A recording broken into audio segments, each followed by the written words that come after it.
Welcome to Visionaries Global Media, your number one source for podcasting entertainment.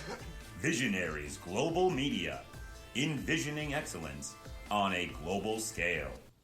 This is Banned from Ringside. Tonight on the Banned from Ringside podcast, the Me Too movement finally moves its way into the wrestling world. A bunch of WWE stars test positive for COVID-19. We have our NXT TakeOver do-over. We have Fyter Fest predictions. We have Wednesday Night Wars. We have the New Japan Cup. We don't have enough time. That and a whole bunch more tonight on the Banned from Ringside podcast.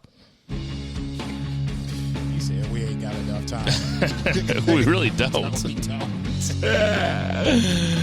Ditch that 9 to 5. It's time to feel alive. Hello, Marks, and welcome to the Banned from Ringside podcast. As always, I'm your host, Bill Vagey, a.k.a. Young Smarks can't spell, but they can rock you at kayfabe. And over there in University City, wait, hold on a second, everybody.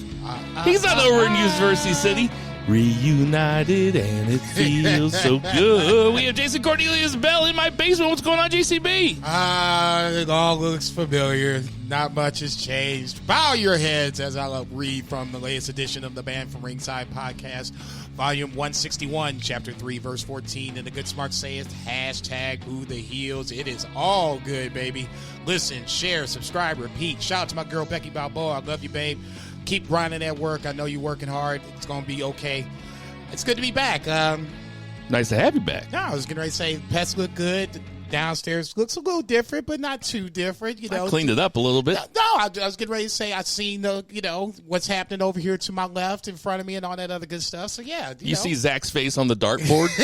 See, I wasn't going to go there. I hate him. Thanks for the invite. Out TFTI out there in Edwardsville, Illinois. We have Two Beers. Zach Bowman, what's going on, Two Beer? Two claws at Pullman right now. I've been on that claw train, man. Just Do- claw dogging like Katie. Do we have to change your nickname? I don't know. I hope not. I mean, we might have to change your nickname. We are coming at you from sunny South St. Louis. Tons of stuff to get to. So, Jason, tell us about F&B, and let's get right into it. F&B Eatery on the corner of 3453 Southampton and Marquette, home of the greatest smash burger that you've never heard of. Slide on in, check my boy out, Mike. He should be available for your smash burger needs. Closed on, sorry about that. It's closed on Mondays, Tuesdays, and Wednesday, Thursday, Friday, Saturday, Sunday. Mostly during the nights, but on Saturday, Sundays, they are open during the day as well. So that way, if you are running out and about, you got something to do, you can grab something curbside and bring it on in. Unavailable for dine-in just yet, but as times progress and hopefully the COVID decedes, the dining room will be open for service. But outside of that, it is available full service from that point on. F&B Eatery, corner 3453 Southampton. Tell them that Banned from Ringside sent you. You know, it's like the administration said, there's going to be spikes. We're just going to have to live with it. Or die with it, I guess. Let's get to that. 3 counts. 1, 2, 3. Jason, what's the 1 count? Real deal shit, man.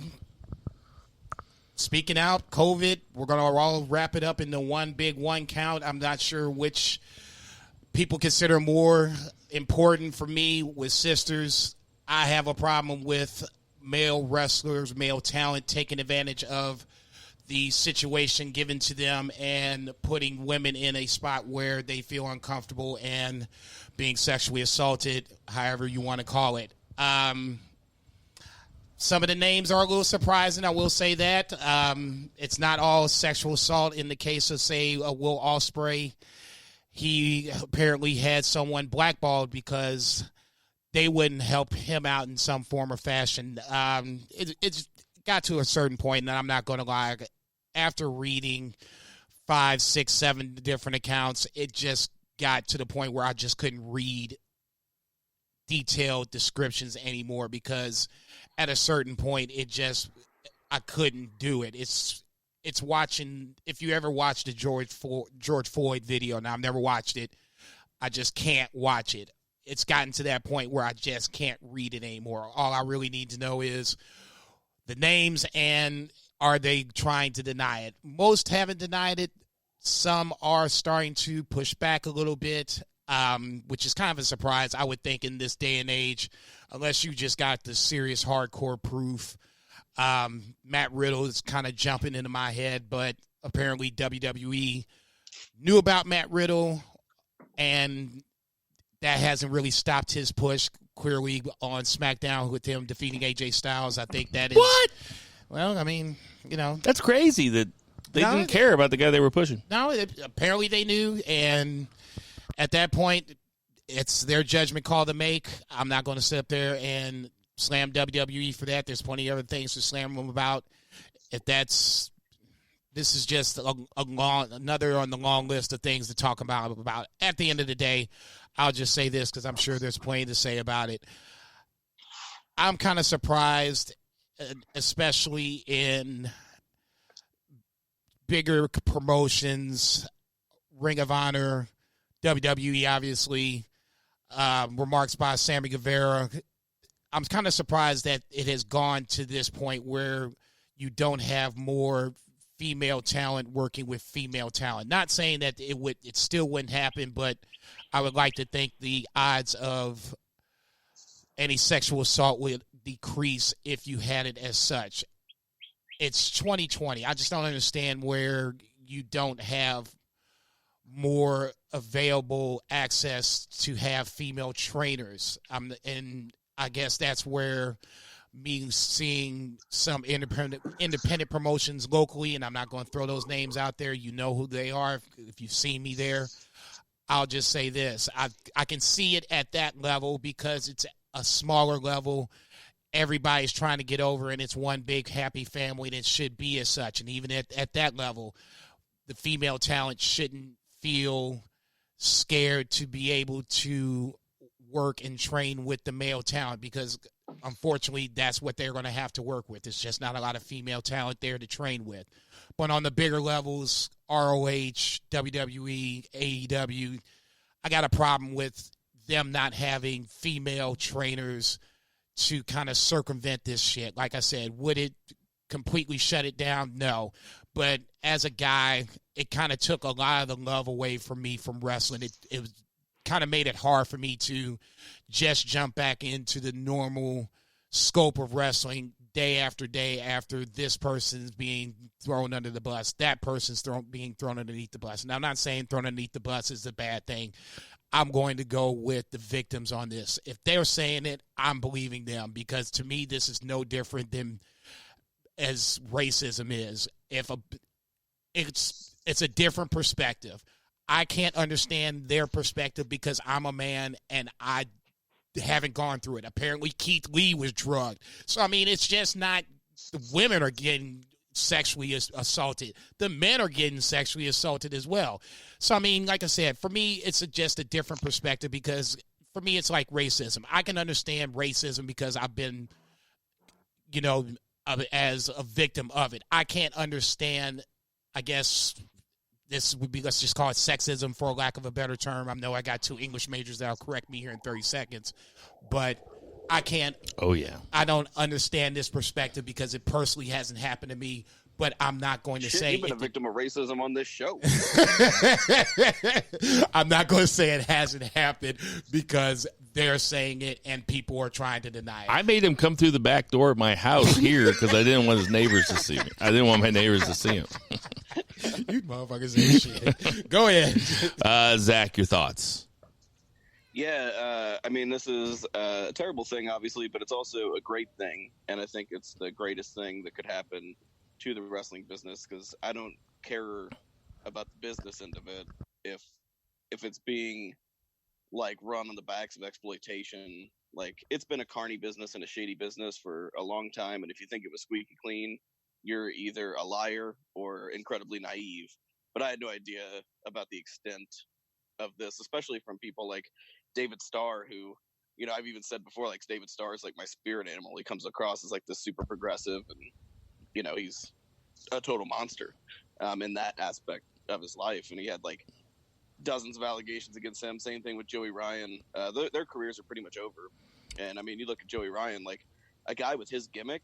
I mean, what are you, you're just a fucking idiot at that point. Like, right? Like, I feel like you would have to be extra careful with a gimmick like that whenever your whole gimmick is like borderline sexual assault. Like, I don't understand it. But we mentioned a couple other guys like Ospreay. I know, like, he had a thing where it was a girl that did not get along with B when they were dating, and she said that she was sexually assaulted by like one of his best friends, and he didn't believe her, and he put out a tweet about her, and that's like, not right, and he apologized like for that, and but I feel like putting him and like even like Sammy Guevara, who like said some shit that was dumb, and I mean I've said dumb shit even just on this podcast, and he's paying the price, and it's great that AEW is doing what they're doing. They're suspending him, they're giving his money, like they're suspending him without pay, and that pay is then going to fight injustice like this. It's going to a women's shelter in Jacksonville where they're based, is what they said. Yeah, exactly. And him and Sasha Banks had a talk, like, like adults, and Sasha put Sammy in his place, and he seems like genuinely like upset, and I don't think Sammy Guevara should be canceled over a comment, right? Because even though it was stupid and it was hurtful, it's not like in these other guys like Marty Scurll having sex with a 16-year-old like without her consent, and David Lagana sexually assaulting a roommate of his, and Velveteen Dream, who I've seen the DMs, and you guys have probably seen him on Twitter, multiple DMs of him DMing minors and grooming them, like with actual like grooming language, like delete this, these conversations are only for us, and just really, really sick shit. Oh my God, and, I missed that. I didn't hear the Dream stuff. Oh yeah. Second, and at least the second allegations come out. Some, I think he was 16, 17 when I just saw it recently. But I mean, old enough to kind of know where the line is, and right, and where Dream is kind of allegedly kind of stepping close, if not over the line. So that. Now I kind of understand why he's not champion at this point, because it's first time might be the accident, but the second time's now, not even happenstance, but I mean, we're making this on the trend basis. There's a pattern. And I mean, we can throw WWE under the bus because, with the Riddle thing, he's like fighting it legally and stuff. Like, I don't know. I know he's been accused, but like he's got a lawyer and he's like denying, and, whatever, like, jury's out on that one. But with like WWE, like all these like European promotions like OTT and Progress, like they are clearing house, and all the people that they're clearing out, not all, but the majority are all WWE NXT UK talent. Jordan Devlin, Joe Coffey, Ligero, Travis Banks, who harassed another WWE NXT UK talent, really young Millie McKenzie. Millie McKenzie, who's really close friends with Pete Dunne, who shining beacon of hope. Like Pete Dunne, like I feel so good about loving Pete Dunne because like he is like actively like been a voice, against this, and like for progress and for change, and trying to do the right thing, and it's just really good to see. But WWE has offered no statements. They fired Jack Gallagher because he probably just admitted to it, otherwise they probably wouldn't have done that either. And I'm sure in the past Vince has paid off tons of girls for Ric Flair, for Shawn Michaels, for Vince, like for Vince himself, right? Yeah. You kind of. I was hoping that you weren't going to bring it up so I could blow your guys' minds with it, but I mean, yeah, I mean, it's like it was only a matter of time before it finally got to wrestling, right? I mean, this is the way I feel about music, even though I think when music's going to be even trickier because. Like, if somebody gets canceled over music, do you still not listen to their songs? I mean, like, there's tons of people that still listen to fucking Michael Jackson, but that's neither here nor there. But, like, it's going to go, I mean, how many do you think that Vince has in his past? I mean, and nobody would be shocked by that. The one that I was really shocked at, as Zach mentioned, was David Starr was shocking to me because, as you said, he seemed really progressive. He seemed really woke, for lack of a better term, but, I mean, I guess, being an asshole, just dudes are just pretty. I mean, I mean, you can point to women. There's all these anecdotal things about, maybe this woman did this, but it's really just, I hate to use the word toxic masculinity because so many people roll their eyes at it, but that's really what it is. I mean, it's just terrible. It's probably been, I would suspect that the older that you get into living or even dead wrestlers, the more shit that the stories that you'll just never hear again. And there's hope for the younger generation because, like you said, Pete Dunne seems on top of it. He seems like he's going to be on the right side. Sammy Guevara, if you didn't hear what he said, he was on a podcast in 2017 when he was at a WWE developmental thing. He said he saw Sasha Banks backstage, and she looked so hot that he just wanted to rape her, which is obviously a terrible thing to say. It adds to what is rape culture. Sammy Guevara's apologies seemed genuine. I liked Sasha's response to it because Sasha responded to it without really letting him off the hook. She didn't say that we talked and I accepted his apology. She may have, but she didn't say that. She seemed like she believed, and I don't want to read too much into what Sasha Banks said, but she seemed like she believed that he was sorry for it. But that's got to be a shitty thing to hear, right? From her end.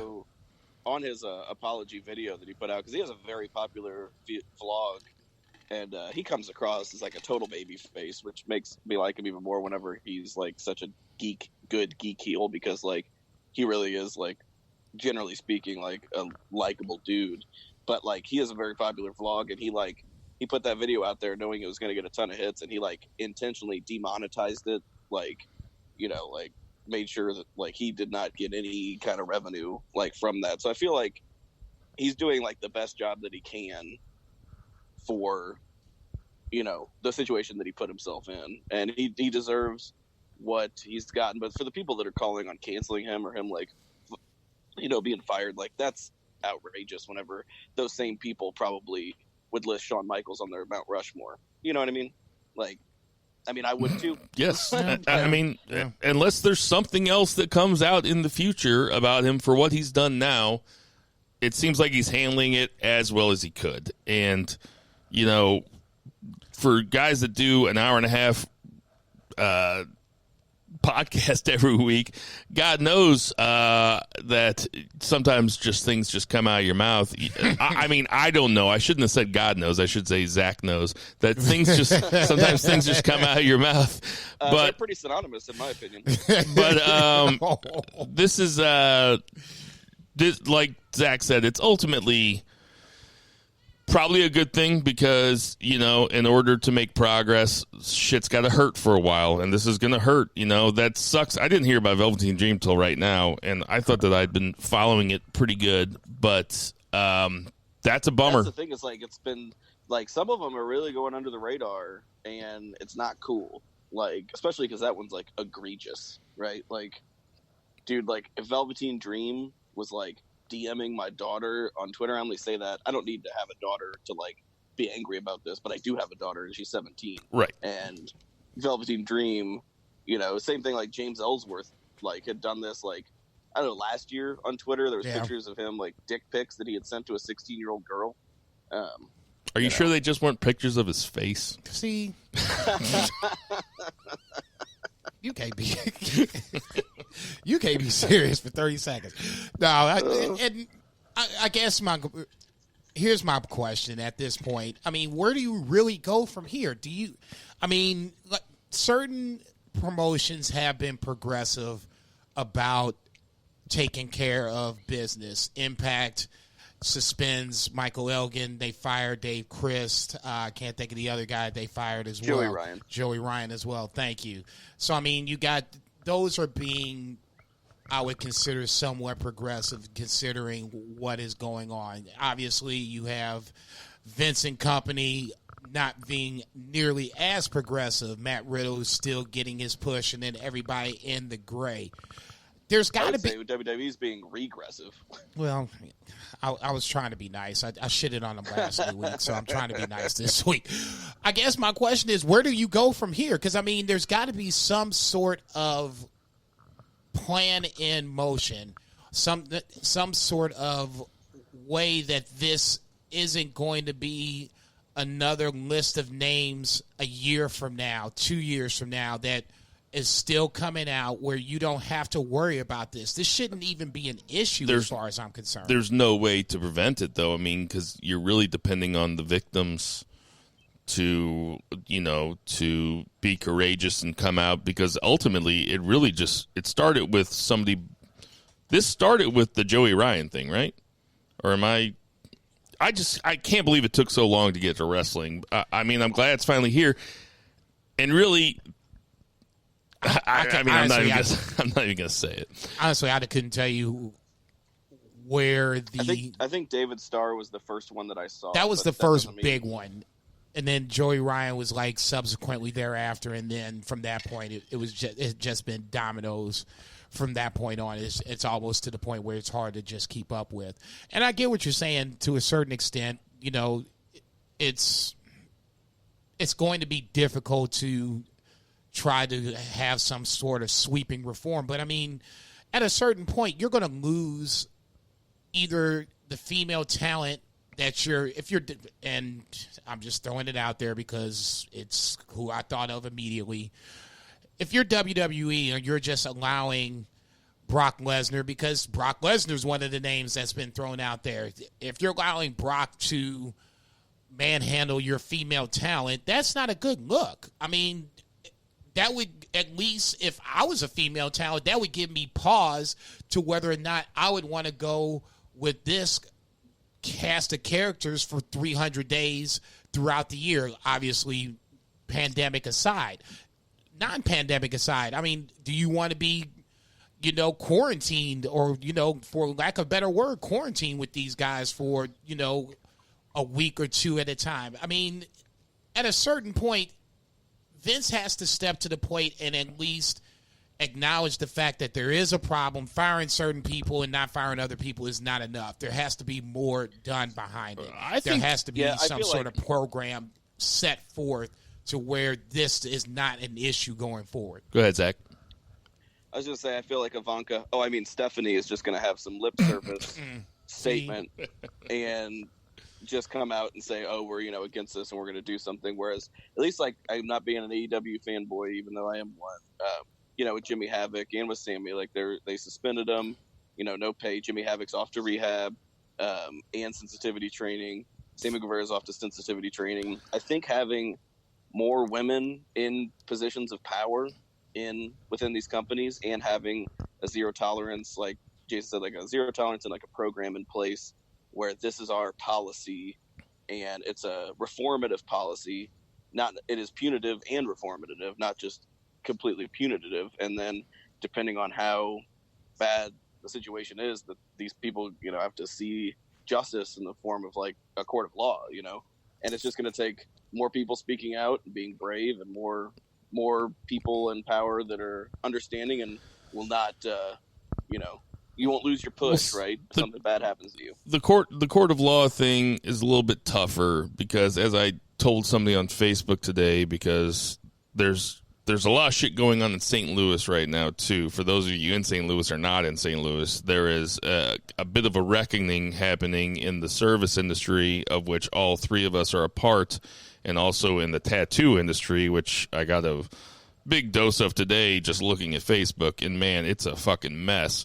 But it's a shit show. It's a shit show. As I told somebody today, though, in the court of, because they were talking about somebody getting fired, and I said, they were like, well, due process and all this shit. It's like, yeah, that's for jail, but that's not for public opinion, and it's not for employment. Missouri, you can fire anybody for any reason that you want to. So, I mean... Oh, yeah, his name was Barry, wasn't it? I saw you comment. You said, fuck off, Barry. Yeah, I told Barry to fuck off. But it's like, you can talk about due process and all that shit, but if somebody has a long history of sexual assault, and all of a sudden there's 15 gals that come out that say this shit has happened over the last 10 years, then yeah, due process. But I'm not the law. I can certainly say fuck that guy, and I can certainly say I don't want to deal with that guy, or I'm not going to patronize that tattoo shop to get my Kevin Owens tattoo or something like that. For sure. That's not the way it works. Brought it up. I just mean, like, if it comes down to it, like, they shouldn't just be fired, right? They shouldn't be left the hook. They should, if they are, those victims deserve justice. Like, I'm not saying wait for a court case before you, like, fire anybody or before. I knew what you were saying, but yeah, other people say stupider stuff, and I was talking to that, not straw man, talking to that Jefferson County. No, I'm just kidding. Talking to that dumb man. Anyway, I mean, to wrap this up, because we did a full 20 minutes on. Not that it might deserve more.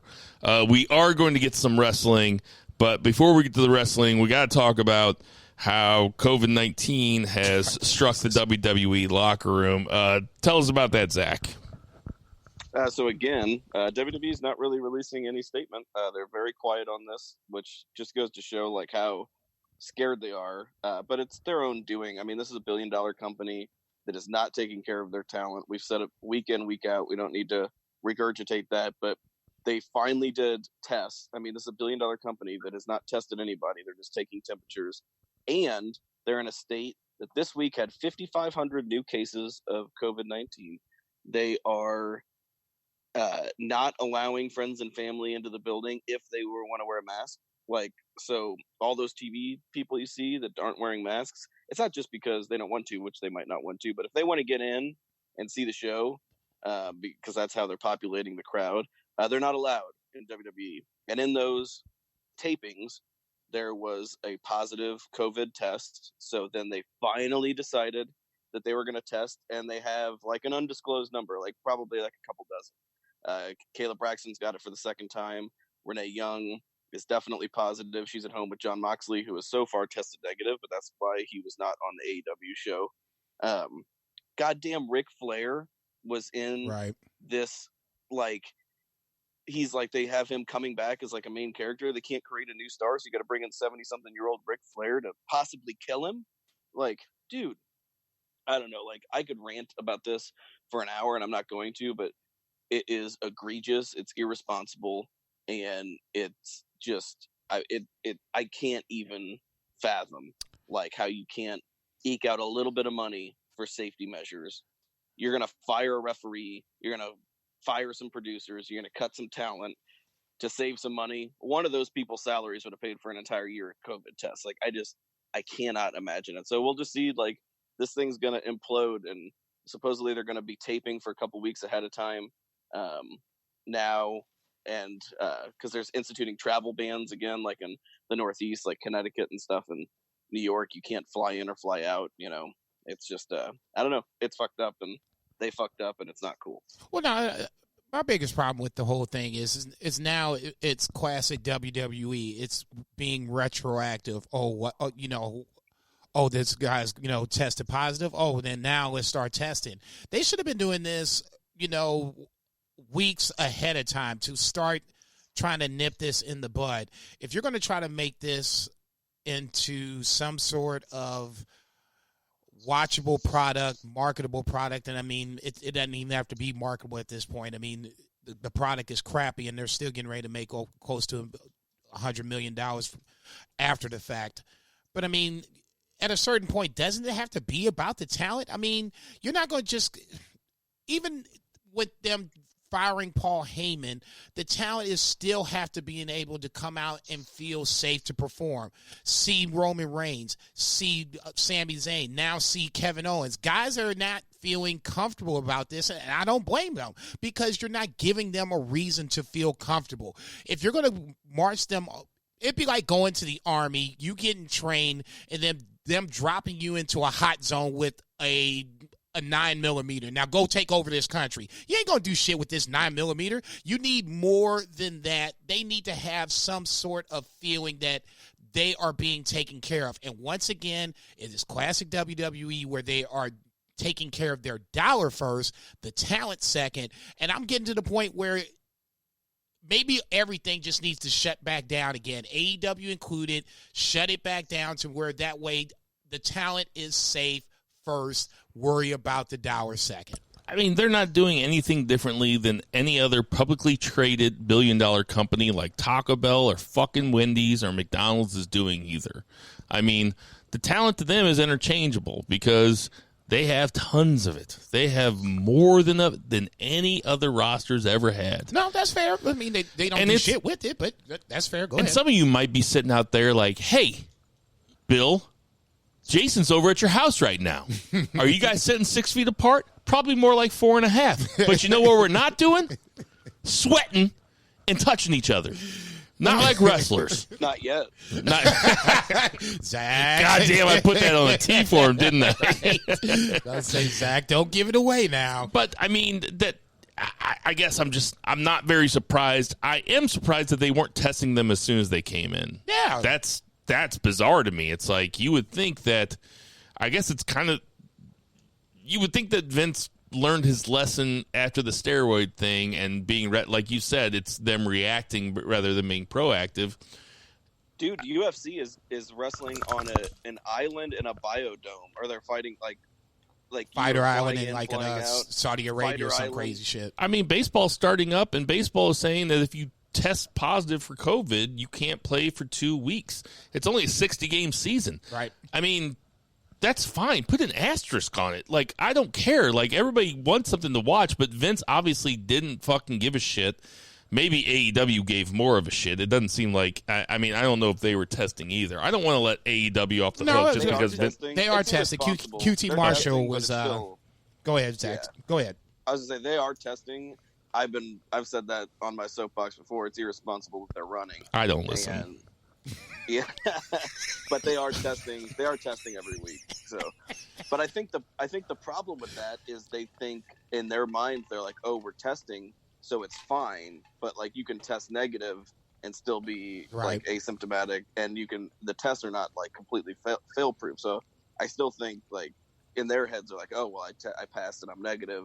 But, like, that's not the be-all, end-all. And, like, whenever Jericho and Cassidy were brawling in that crowd, there's a whole lot of people sitting next to each other without masks on. Yeah. In that Daily Center, you know? Yeah, some with, but a lot without. And I was thinking about that, too, where this is the new world order, so to speak. I don't know if we're going to see a lot of that. I don't know if we're going to see a lot of that anymore. You know what I'm saying? Fighting into the crowd and, you know, stuff like that might be a thing of the past, you know, if not forever, at least temporary, where you just don't want to expose anyone to possibly getting sick or, God forbid, you know, getting sick and then having have them pass on. So it's WWE just drives me up the wall, and this is the latest thing that just boggles my mind, especially when you're trying to get the band back together, so to speak, and trying to make this thing where you have live crowd for SummerSlam. Not going to happen. Well, not anymore. I mean, I just think it would be ridiculously irresponsible to even try that. The way it is right now is good enough. If you got to shut it down, I wouldn't have a problem with it. But there's no way in hell they should have a live crowd for SummerSlam. I don't give a fuck how big this fucking you want it to be. Write better scripts. You won't have to worry about having a crowd there. All right. We spent the half hour talking about serious world stuff. Let's spend the next 45 minutes talking about wrestling. You guys down with that? Let's do it. All right. Yep. Let's get to that. 2 counts. 1, 2, 3. 2 beer. What's the 2 count? So what better introduction to getting back to talking about wrestling than to talk about New Japan?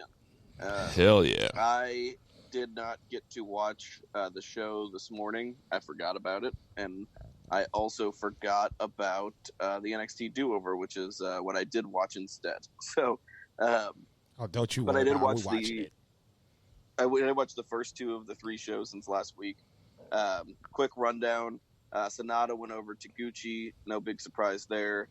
Show went over to Gagi in a huge upset, and also my favorite match that I watched this week. Me too. Show did a couple shock arrows on him. This was a rematch from the Best of the Super Juniors tournament in which Takagi went over because he went to the finals of that tournament. But this really solidifies Sho as a single star or a potential single star, and these guys are great. That was a great really match. Good match.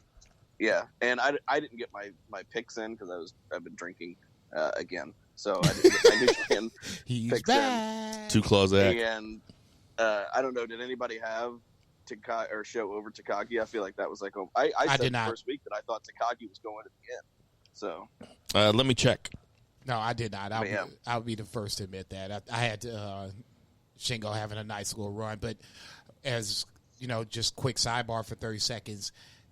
Their match at Best of the Super Juniors was a nip and tuck kind of a match where it felt like Sho had a chance to win that match and he didn't.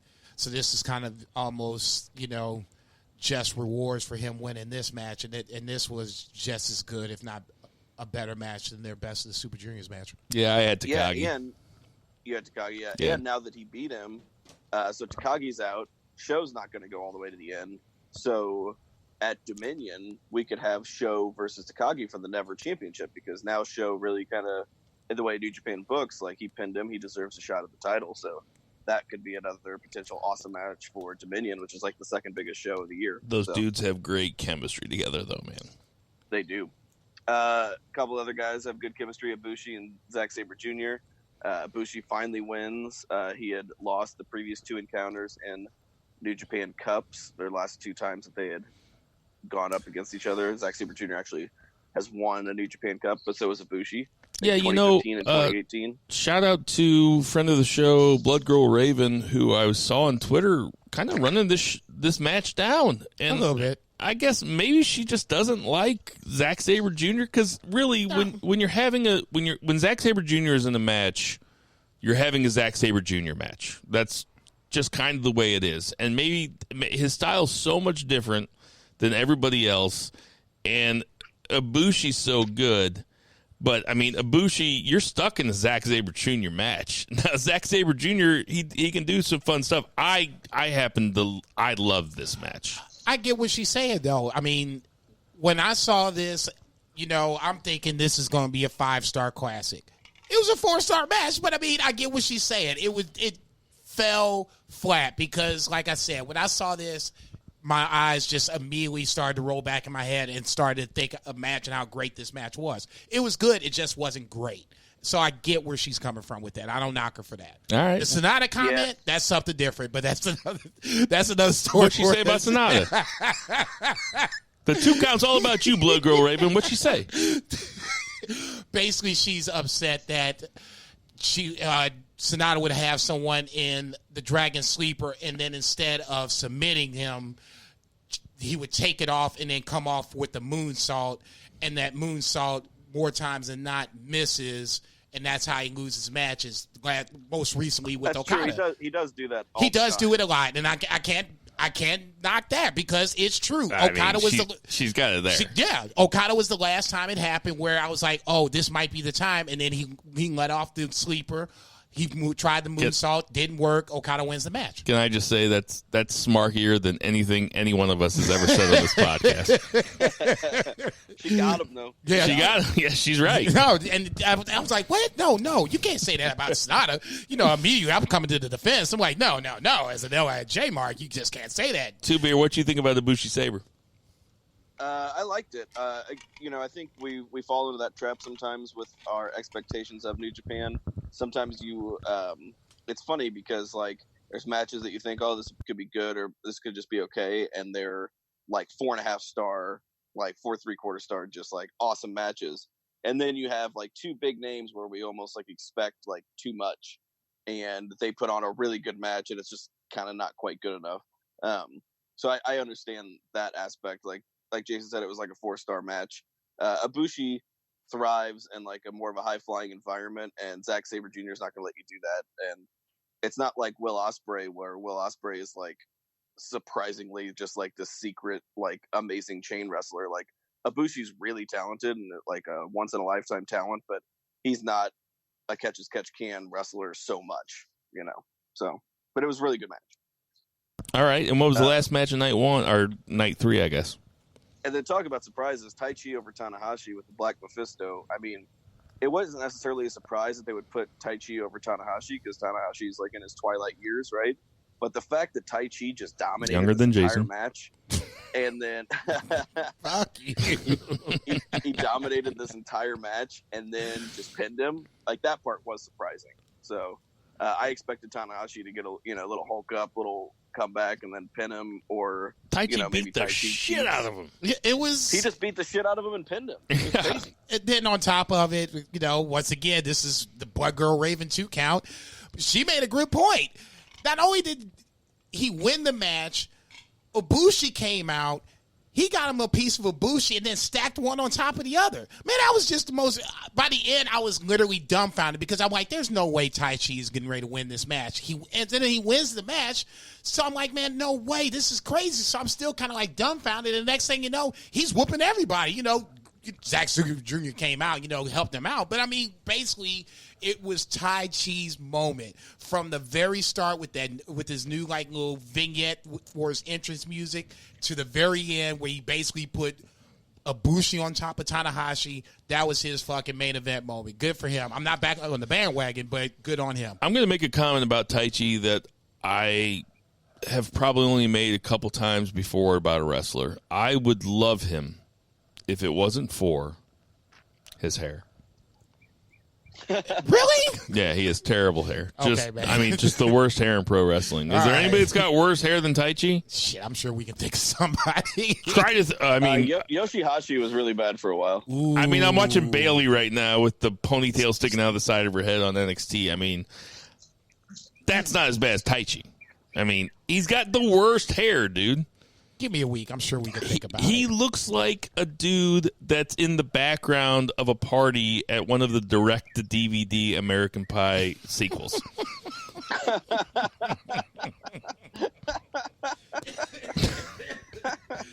Oh man, that was specific as hell. Right? All right, night 2 was it was a fine show, but nothing. I only watched the singles matches because I'm in a hurry. So if anything happened in the tags, forgive me, or maybe Jason can fill in, or Bill if he watched the tags, which he usually doesn't. But quick rundown: Bushi went over Yoshihashi went over Tenzan. Goto went over Yujiro Takahashi, and Evil went over Kojima in the main event, and also like the best match, like in my opinion.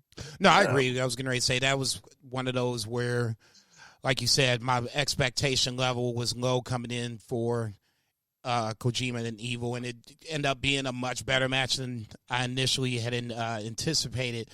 If I'm not mistaken, the multi-man match that night, I think, was LIJ versus Chaos, to where Yanu, fuck Yanu first and foremost, and Hiromu, I believe, they kind of had their angle where Yanu was trying to cut Hiromu's hair, and this is the only thing that I've had about, and this is a very, very small knock on the New Japan Cup, but it's not their fault. This is where I miss English commentary, because I'm not sure if this angle just developed out of the blue and I'm just new to it, or it's been happening and I wasn't privy to it. But apparently that was the angle that was coming out of the night 2 multi-man match. So that would spin us forward into night 3, where they had their singles match for the New Japan Cup. But once again, I mean, look, and I know I'd say fuck Yanu, and it's mostly in jest. There's the only thing I can't really stand about Yano is the fact that when it's time for him to be serious in situations like the New Japan Cup, he's not serious. But that's just me. I mean, I understand that there's comedy that needs to be in wrestling, but he leans a little too much towards the sports entertainment portion for me, and that's where I kind of start falling out of love with him. But, I mean, Bill loves him. God bless him for it. Zach loves him. God bless him for it. Most people love him. God bless them for it. I'm just not that guy. All right. Who are you talking about? Night 3. Yo, boy. He's talking about Yano. I was pissing. I came downstairs. You're talking about Yano? He's not even on that card. He wasn't even on the card. Next night. He was on the card for the. He was in the tag match. Rent free in your head. Yano's rent free, dog. No, he is not. Funny because he said he wasn't on the card, and I just said Bill doesn't watch the tag match. Thank my you. point. Because he was on the card. I don't. He was just in the tag match. I don't. Okay, he's about to say, shut your ass up. Say, we over here talking while you piss it. Filibustering our asses off. Go ahead. Billibustering. Quick rundown. Filibuster. You guys can fill in on opinions. I'm looking forward to this show. I'm looking forward to every one of these matches actually on this card. Ishimori went over Kanemaru with a bloody cross. Ishii went over Makabe with his vertical drop brainbuster. Hiromu went over Yano in a count out, and Okada went over Yuji Nagata with his Cobra Clutch. So I'm looking forward to every one of those matches. I'm interested to see what you guys have to say. Go ahead, Bill. Oh, so you're talking about the one that just happened this morning? Yeah. You said those are the results. I didn't see it either. You said Ishii went over Makabe? Yep. Had that. And Hanma went over Yano? No. Hiromu. Oh, Hiromu. Takahashi. I had that entire part of the bracket is perfect for me. Ain't this a bitch? You had Hanma going over Hiromu Takahashi in the first bracket? No, I had Takahashi going over Hanma, and then I had Takahashi going over Yano. Oh, okay. I got Takahashi versus Ishii. Dude, I don't know. That's gonna be real interesting. Real interesting. Very interested. The new Ishimori versus Okada is gonna be interesting. It's been a fun tournament thus far. No, but you can kind of see, at least for me, the Okada side is kind of going. Now we're starting to get towards the chalk. The opposite side, I'll just call it for the lack of a better term, I'm going to call it the Taichi side, because Taichi had as far as I'm concerned, he had the biggest upset of the New Japan Cup so far. That's the side that doesn't really, you can't really have a good feeling of who's getting ready to come out from that side of the bracket, because it's a lot to kind of shake down. I mean, Ibushi and Taichi have a match coming up. So, I mean, that's going to have a lot to say with who comes out of that side. So, I mean, there's still – to me, this is classic New Japan. One side, you can kind of see how it's going to end. The other side, I just don't have a good feel of how this is going to shake down. So that keeps me interested. Did you guys already talk about Goto versus Yakahashi? And Evil versus Kojima, Yo versus Bushi. You guys already talked about all that? Yeah, that was your bathroom break. Well, I was upstairs. That was your bathroom break. It wasn't even that long of a piss. Look, we started to talk about the tag match first, and then that led us to night 3. It's called Segway. We're getting to that 3 count. Jealous. Got to keep it moving. Okay. So, Wednesday Night Wars stuff. I'll admit, I thought that Dynamite was kind of bad. Wow. Okay.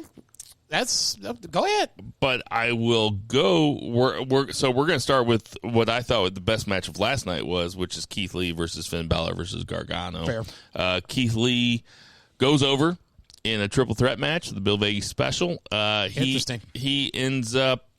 He is going to face Adam Cole 2 weeks from now for winner take all. So somebody. I don't see that. You think they're going to fuck around with that? It doesn't make sense. I mean, a no contest makes sense. Karrion Kross interrupting this match makes sense. I can't see them doing a double champion. It's not like they have another singles title or a lower level title or anything like that. This is what it is. It's basically counter programming to what AEW is, and let's just call it for what it is. Whether Vince is running in NXT or not, these last 3 weeks are designed to either take ratings away or win the week. If they can't win in these next 3 weeks, that's when you can start to say NXT is in quote-unquote trouble. But for me, it's just counter-programming. It's punch, counter-punch. I just can't see them. It doesn't make sense to have one champion on the NXT brand, not unless you take away all the barriers and you don't have any brands, so that way everybody and anybody can go from NXT to Raw to SmackDown, kind of way they're doing with the women's tag team titles. If you do it like that, then if you have a single champion on NXT, I don't have a problem with it. Now, as you know, I hate fancy booking. You know, I don't like to do it. Sorry, I can't help it. I'm not one to fancy book. You know, it's no fun because that's not exactly what wrestling podcasting is, and that's not why there's a million fucking wrestling podcasts probably in the Midwest alone. Is because nobody likes fancy booking. But you know what? I'll fancy book for a second. Uh-oh. Can he book the territories? Let me try to book the territory. Go ahead. I think Keith Lee loses to Adam Cole. To Adam Cole, baby, and that Adam Cole has one of the Undisputed Era turn against him. Now, I've been fancy booking the Undisputed Era breaking up for about a year, so I'm going to keep it. I'm going to keep it moving. Keith Lee goes up to SmackDown to challenge, I don't know, AJ Styles maybe, to challenge Bray Wyatt maybe. I don't know. I would think that you would move Keith Lee up. They're obviously really high on Keith Lee. Yeah, for sure. I agree with that. I think that Keith Lee is much more of a Vince guy than Adam Cole is. I think that's probably indisputable. They both have one major flaw against them. They really do. I mean, that's a really good point. I say, I don't know. Who should we do? Adam Cole would be on SmackDown for 3 weeks before they start calling him Shorty Cole or something. Oh, my God, absolutely. You totally would. But I mean, I think there's no way they don't go through with it. There's a month-long story that they're going to say there's going to be an undisputed, that there's going to be a guy holding 2 belts, and they're not going to do it. You're saying they're not going to go through with it? I don't think they'll do it. I think somehow you want to bet? It's a no contest. A social distancing shot bet, as per usual. Social distancing, shaking of the hands. I'm saying this. And neither one of us has ever paid for the shot. It's always just because I'm always bartending. It's just like I'll just pour it. Put it on my tab, homie. What do you think's going to happen, Zach? So I like your idea just because I can totally see him going up. I hadn't thought about that. I actually thought that Karrion Kross is going to cause an interference and they wouldn't have a finish because they wouldn't want to beat either guy. So that's. NXT shies away from that type of booking, though. They really don't have. But we're in like a whole brave new world here with NXT, man. Well, that's true. Yeah, and this is a scenario where if you wanted, God forbid, if you wanted to go that route, you can. I just don't. Like I said, for me, there's enough talent where I think you have to have a second singles title. If you're moving guys up, like Bill's talking about, maybe Keith Lee's moving up, or Damian Priest was rumored to be called up here at some point. If you're shrinking the roster, okay, like I said, that might make more sense. Or if you're rotating guys in and out, that makes more sense. But just for me right now, there's still enough talent to warrant a second singles title. Yeah, Jason kind of stole my thunder overall because this is absolutely counter-programming, and for all those idiots that act like NXT on Wednesday night literally doesn't exist exclusively for counter-programming. Yes, NXT existed before AEW. Yes, it was on Wednesday. It was on a private subscription service that less than 1 million people own, and even fewer of those watch. They put it on USA at the same time slot, specifically for counter-programming, and the product is suffering because of the counter programming, and I love NXT. I don't think there's anything. I don't think there's any doubt about that. It's suffering. I know, but that's because you don't live on Twitter either. I get on there for maybe 10 minutes a day, and it's just the worst 10 minutes of my life. I don't know why. Well, I have a few Twitter accounts. One of them has no wrestling at all, and the other one is all Maybe wrestling. I need to switch it up. Yeah. And I won't get on the all wrestling one unless I'm thinking about wrestling. Basically, when I'm thinking about wrestling, all I'm thinking about is wrestling. If I'm not thinking about wrestling, I don't even want to consider it. It's been a shit show on Twitter lately. That's for damn sure. I bet. It's been bad. So, you know what? Because this is my 3 count, I'm going to bounce around a little bit between the Wednesday Night Wars. My favorite match on Dynamite this week was FTR versus SCU in a high-powered, high-energy tag team match that lasted about 11 minutes, and man, it was a ton of fun. FTR ends up going over. They cut a promo afterwards. Butcher and the Blade come out and cut a promo on them, and they challenge them to an 8-man tag match at Fyter Fest, which really doesn't make any sense. I mean, it was the Lucha Brothers, Butcher and the Blade, versus the Young Bucks and FTR. It seems like it's only designed to get FTR and the Young Bucks on the same team. What do you think, Jason? Possible descent if you want to move it forward like that. The return of the Lucha Brothers, I wouldn't mind seeing it being 2 separate matches, but I can see why you do the 8-man, especially with Butcher and Blade involved. I thought this was a good match. I kind of saw Daniels and Kazarian on Dark the last couple weeks, and they looked like they were getting their chemistry together, and I kind of mentioned that. Man, and they're really good. Yeah, and I was wondering, what was this leading to? And then, obviously, with QT Marshall taking himself aside, you bring in SCU, who's had a couple good matches on Dark. Like I said, looked good. Chemistry was good.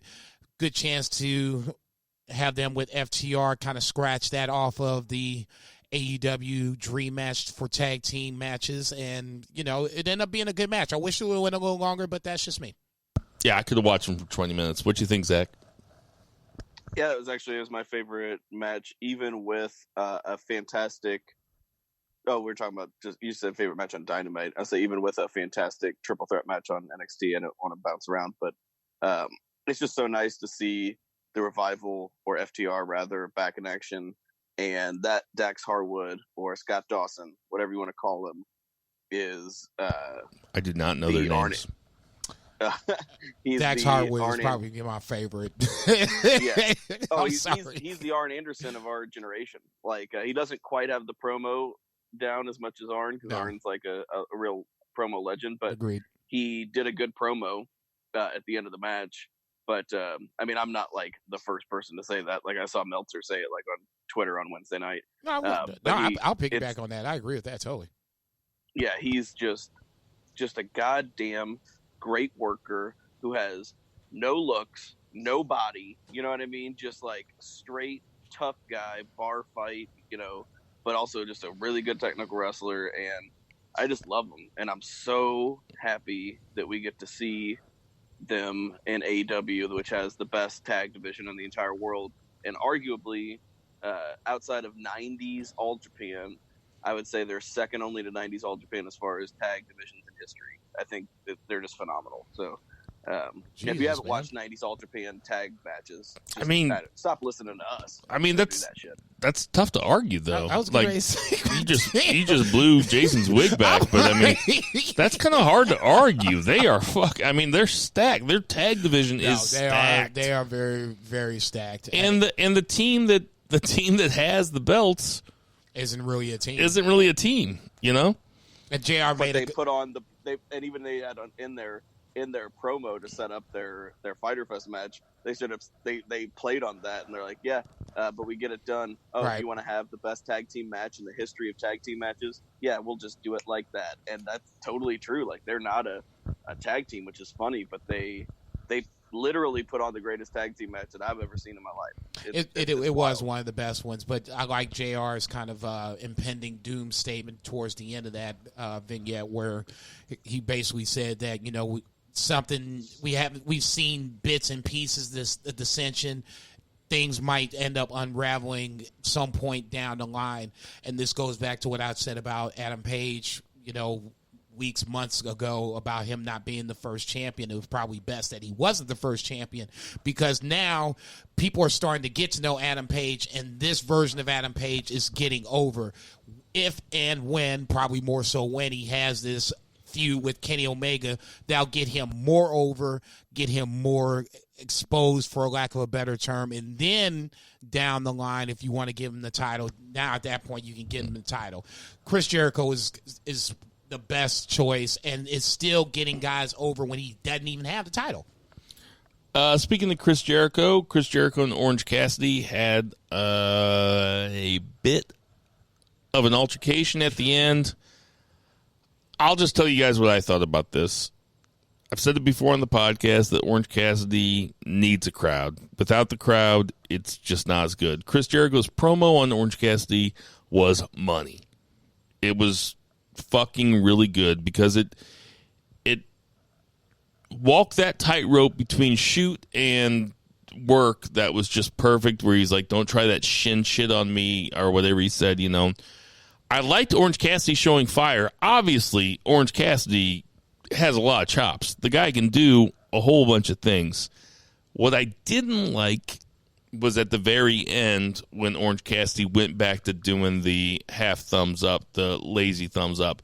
It's like, I wish he would have showed a little bit more fire going into the end of the episode as the credits played, so to speak. What you think, Zach? I liked it. I think Jericho is actually integrating some truth, some reality into the program, because I think Jericho, even though he's mega in touch and has always reinvented himself, like, I think I remember Jericho not being saying that he was not super hot on Orange Cassidy at one point.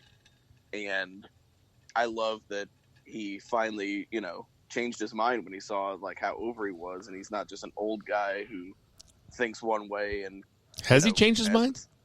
You think? Oh, I totally think so. Working with him, I totally think so. If you think that Jericho doesn't pick who he works with, oh man, like, he hand selected, this thing. I mean, like, I'm sure like they have ideas for him and stuff, but Jericho, Pineapple Pete wasn't a happenstance. I mean, they did their program. Pineapple Pete went on Talk is Jericho, things along those lines. So I mean, it's not. This is what I was saying just a few seconds before.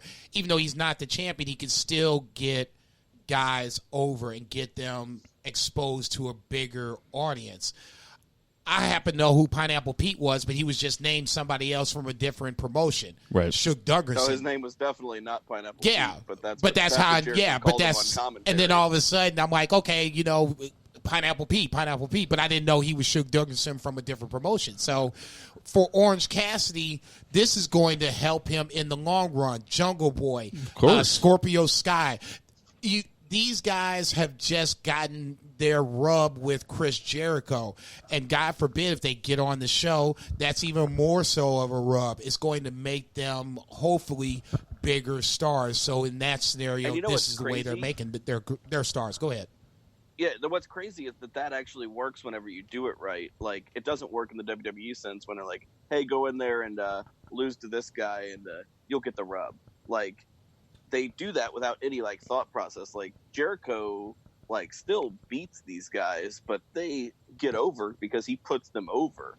And he's allowed to, like, be creative. It's the Flair model. I mean, yeah, Flair used to get dudes over all the time, and he'd always end up winning. But Flair just got everybody over because he was so good at winning like a chicken shit heel. I mean, he invented the chicken shit heel. I don't know if he invented it. Somebody will probably get on fucking Twitter and be like, well, there's this guy in the 30s that used to... You guys know what I mean. A couple other things, because we're running out of time. We're going to do the do-over next week. We didn't have time tonight. The Finn Balor Samoa Joe match is it's really something, especially if you hate the Demon like I do.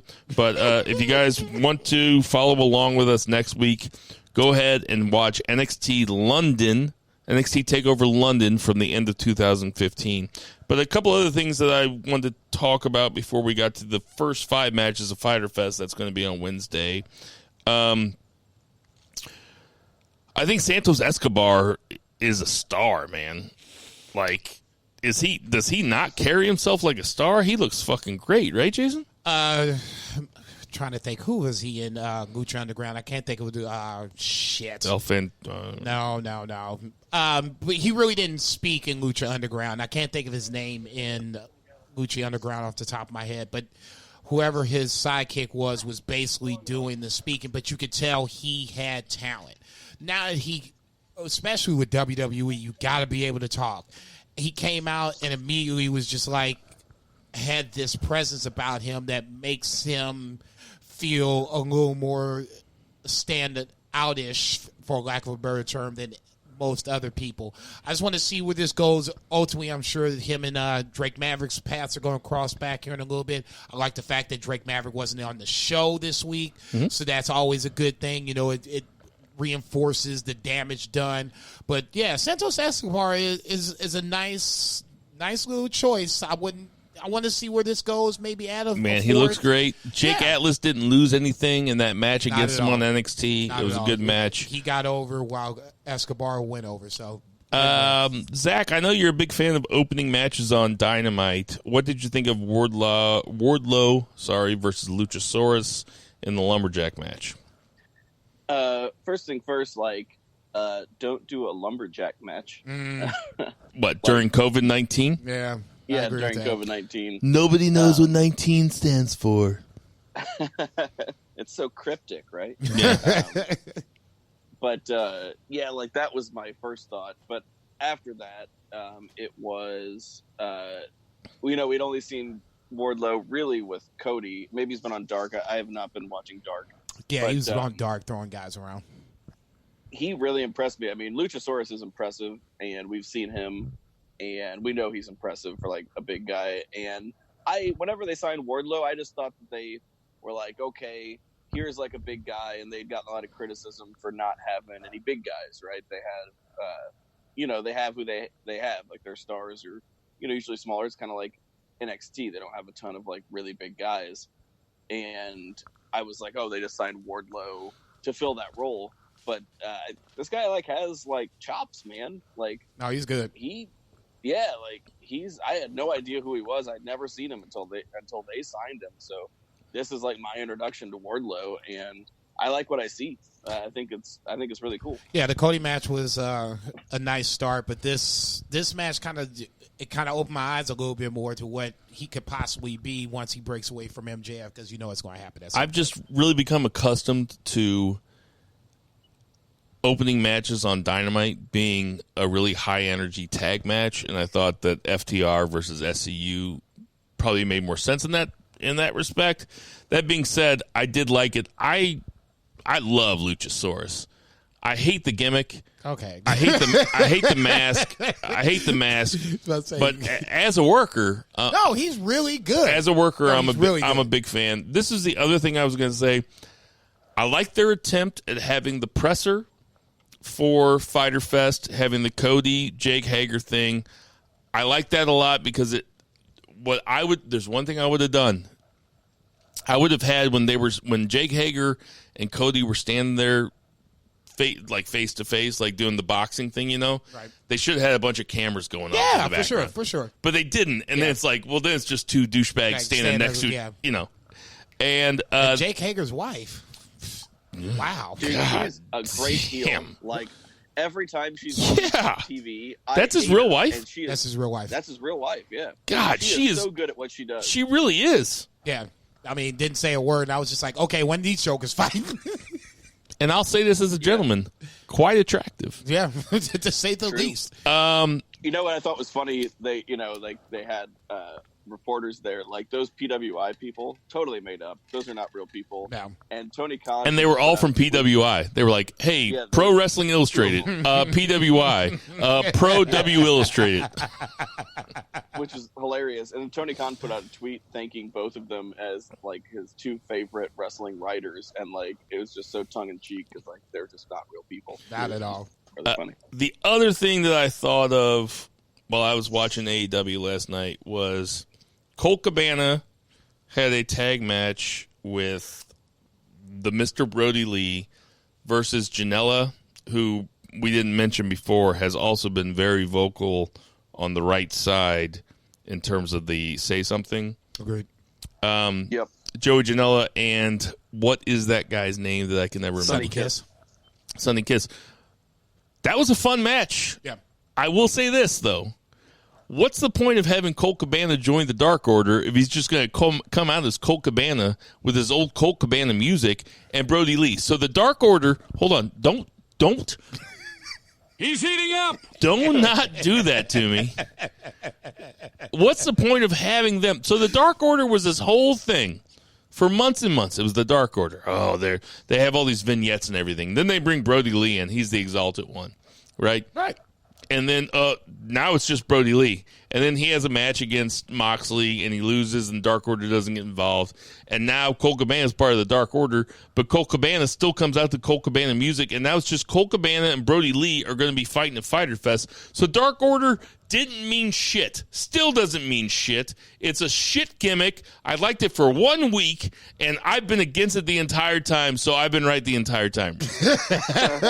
Agree with me, right, Jason? Oh, not at Jason, all. do you agree with that? Not at all.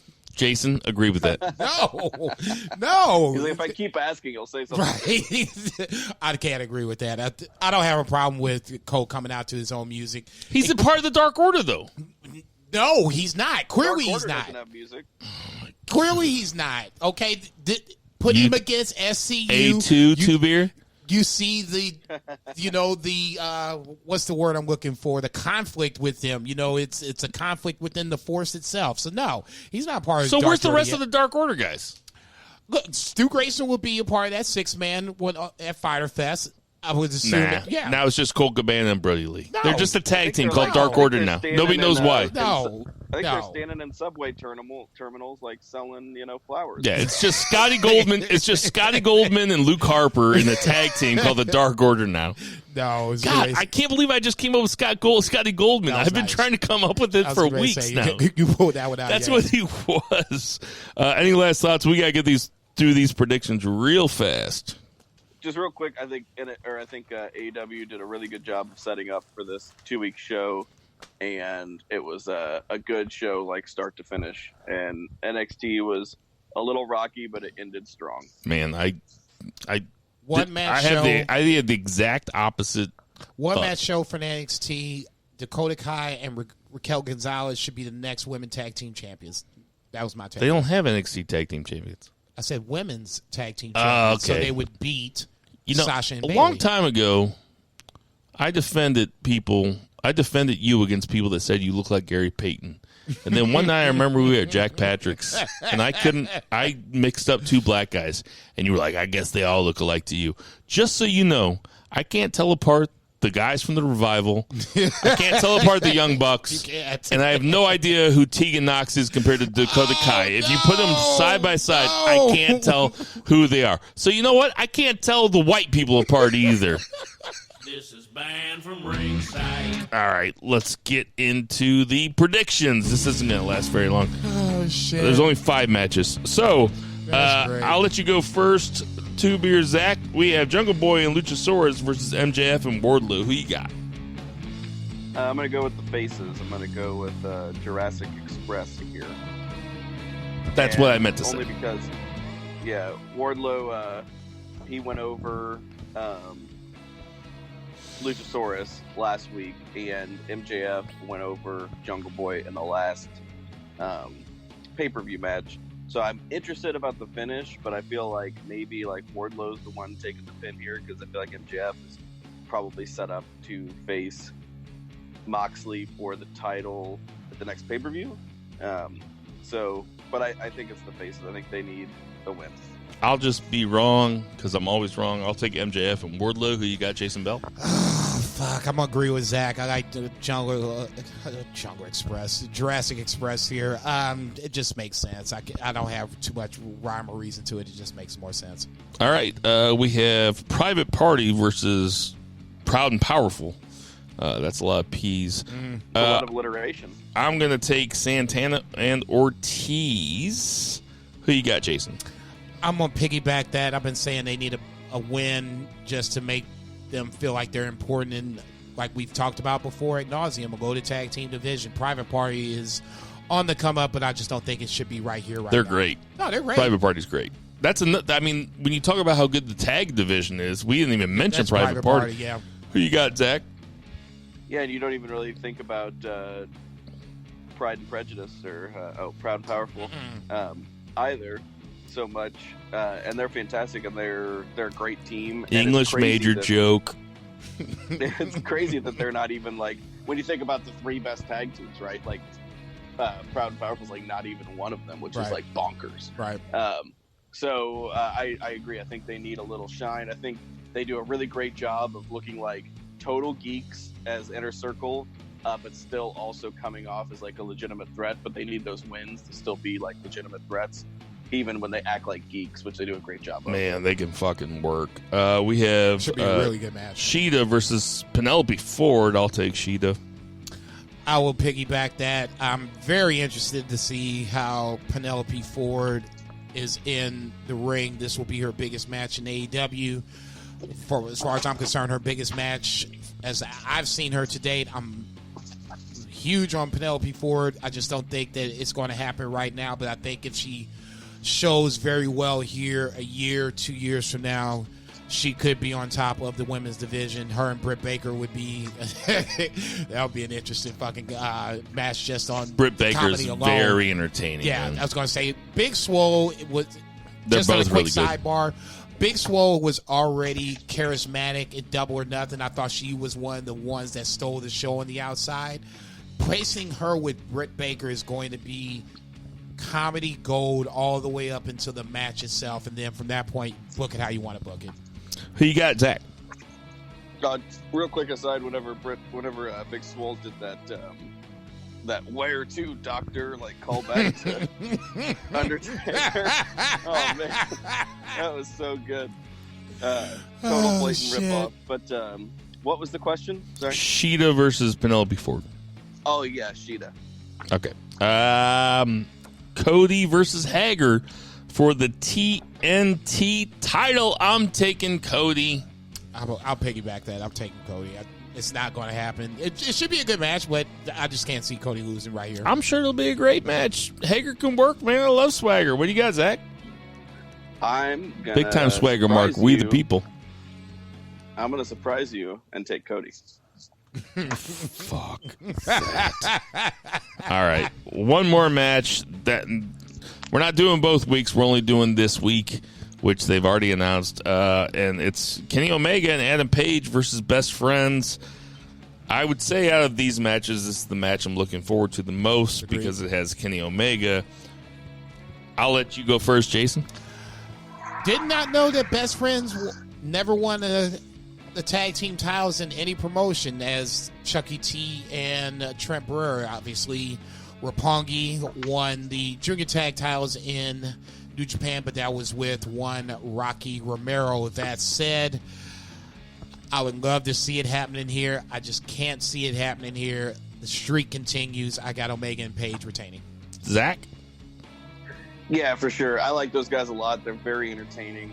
I loved the video package, even though it was a little offbeat, but I feel like Kenny Omega and Adam Page are both kind of offbeat guys. And especially Trent Beretta and Chucky T. Like, if you've ever watched Being the Elite, they are one of the most entertaining facets of it. Like, they're really fun. I feel like they'd be fun guys to hang out with. So, go ahead. Sorry. They're not top guys. They're not top guys right now for this division, right? They're not going to give us the most interesting feuds. They're not going to give us the best matches. So it is not their time. Pretty interesting to think about who's finally going to take those tag belts off of Omega and Page. It is. FTR? It really is to think about. FTR?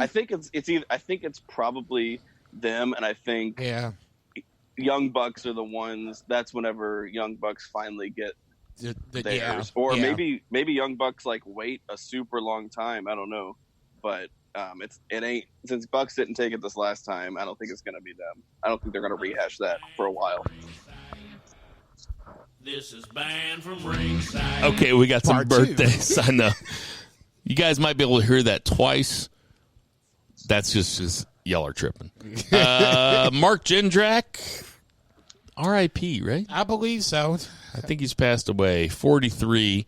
Matt Is that Striker. Jinder Mahal's real name? Who's that? No, he was in a tag team in WWE when you didn't watch it. It was Jindrak and Can't think of the other guy's name. I'll say both big guys. I'd say it felt like it was right around the invasion era. Jindrak was good though. I remember liking him.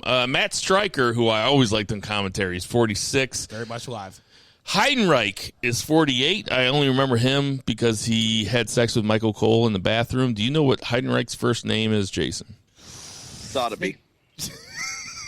That's close. They said it before. I don't know. I can't It's think of it. John. Oh, I was going to say Tim. John Heidenreich. That's even dumber than Dave Batista. Alicia Fox is 34. Jesus Christ. Cody is 35. Terry Funk is 76. I think I've said this the last 2 years on the podcast, but one of my favorite pieces of trivia is that when in Roadhouse, when Terry Funk is trying to fight Sam Elliott and he calls Sam Elliott dad, Sam Elliott's older. they were the same age at the same time. That's right. Scott Dawson is 36. I don't know which one that is. I don't fucking care. It's one of the revival. Bret the Hitman Hart is 63. Charles Robinson, Lil Nate is 56. That's it. What the fuck? What you mean? 50. Lil Nature's been around for a little bit. That means when Lil Nate. He's Lil Nate. That means when Lil Right. Nate was Lil Nate, he was 10 years younger than I am now. What the fuck is that? No, not 10 years. Yeah, he was like my age. Yeah, he'd be 10 years younger than Not me. 10 years younger. And Scotty Too Hottie is 47. Hey, everybody, next week we are doing NXT TakeOver Do-Over London. Please watch it. You can watch along. Samoa Joe versus Finn Balor is the main event. Spoiler alert, Finn Balor wins.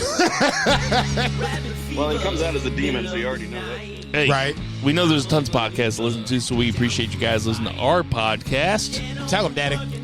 For F&B Eatery. Check. For Two Beer Zach Pullman. Two Call Zach Pullman, For check. Vice Check. Bo Giesman. For Jason Cornelius Bell. Konnichiwa, bitches. Stay safe. I am Bill Vagey. Hey, everybody, support your local weed dealers. Check, Support your local restaurants. Check. Black Lives Matter. Check. Believe all the women. Check. Oh, and for Lucha Chris. Lucha Chris, Shit. yeah. Oh, shit. Yeah. And Boo the Heels.